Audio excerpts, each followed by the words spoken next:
Boa tarde a você que acompanha a programação da NBR. Voltamos a falar da porta do Hospital Albert Einstein, na zona sul da capital paulista, onde o presidente Jair Bolsonaro se recupera da cirurgia de retirada da bolsa de colostomia. O presidente segue em um quarto privativo aqui na unidade de terapia intensiva do hospital e as visitas seguem sendo restritas. Por isso, agora há pouco, pela manhã, o presidente participou de uma teleconferência com o ministro do Gabinete de Segurança Institucional, general Augusto Heleno. A assessoria de imprensa da Presidência da República divulgou uma foto desse encontro virtual. O presidente e o general trataram de assuntos relacionados à segurança, principalmente no estado do Ceará e na fronteira com a Venezuela. Mesmo com essas e outras restrições, como por exemplo a impossibilidade de falar, o presidente Jair Bolsonaro segue sendo informado e acompanhando de perto a situação política do país. Em especial, a retomada dos trabalhos legislativos no Congresso Nacional, que hoje vai eleger os presidentes da Câmara e do Senado. A respeito desse assunto, o presidente Jair Bolsonaro utilizou ontem à noite as redes sociais para falar a respeito dessas eleições. Vamos ver o que disse o presidente. Nesta quinta-feira, véspera das eleições para a presidência do Senado, procuramos diplomaticamente fazer contato com os candidatos, desejando-lhes boa sorte. O eleito será importantíssimo para a democracia e o futuro do Brasil.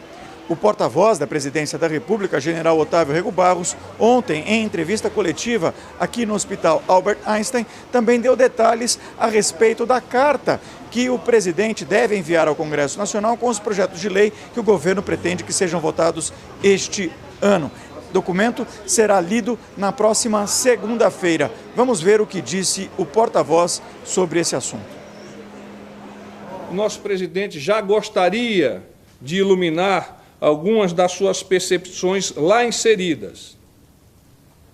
Primeiro delas, vamos trabalhar juntos para resgatar o Brasil. Proporemos uma nova previdência, mais humana, mais justa, que não retire direitos e restabeleça o equilíbrio fiscal, que garanta que nossos filhos e netos tenham um futuro assegurado. Levaremos ao Congresso uma proposta que auxilie no combate ao crime organizado e à corrupção, atacando o fim da impunidade por meio da lei anticrime. Na área de infraestrutura, trabalharemos para acabar com os gargalos logísticos que tentam atrapalhar o setor produtivo do Brasil. Levaremos também ao Congresso, de forma imediata, a revisão da Lei de Segurança de Barragens.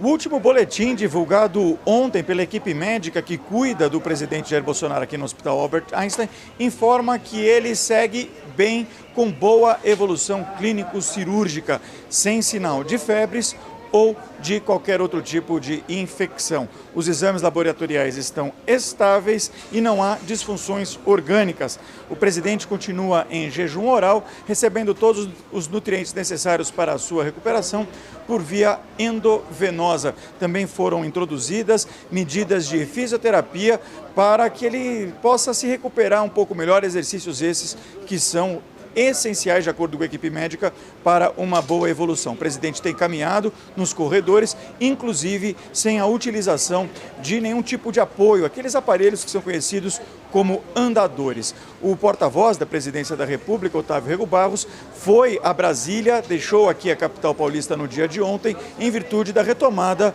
das atividades legislativas do Congresso Nacional, e deve retornar para São Paulo apenas na próxima segunda-feira. Por isso, aqui no hospital não devem acontecer mais entrevistas coletivas, e sim apenas a divulgação de boletins, como tem acontecido todos os dias, por volta de 17 horas. Vamos agora a Brasília com a repórter Luciana Colares de Holanda, que tem mais informações a respeito da agenda na capital federal. Boa tarde, Luciana. Olá, boa tarde para você, Ricardo. Boa tarde para você que acompanha a NBR e a TV do Governo Federal. O vice-presidente da República, Hamilton Mourão, participou hoje da abertura do Ano Judiciário. A cerimônia foi no Supremo Tribunal Federal e marca a volta das atividades jurisdicionais após o recesso, período em que as questões urgentes submetidas ao STF foram analisadas pela presidência. As sessões ordinárias de julgamento de processos serão retomadas na próxima quarta-feira pelo Supremo. Durante o discurso na solenidade, o vice-presidente Hamilton Mourão afirmou que conta com o STF para legitimar as reformas do governo. Vamos ver.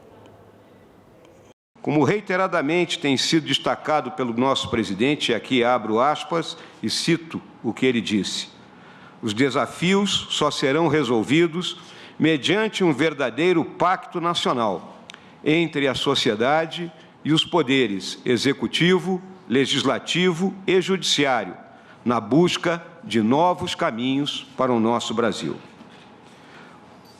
O Poder Executivo, por meio do presidente, vice-presidente e seus ministros, comunga desse sentimento e sente que esses desafios só serão levados a bom termo pelo esforço e a união de cada um de todos os brasileiros. O país necessita de reformas estruturantes, que serão realizadas e certamente ensejarão discussões nas diversas instâncias do Poder Judiciário, sendo certo que chegarão a esta casa.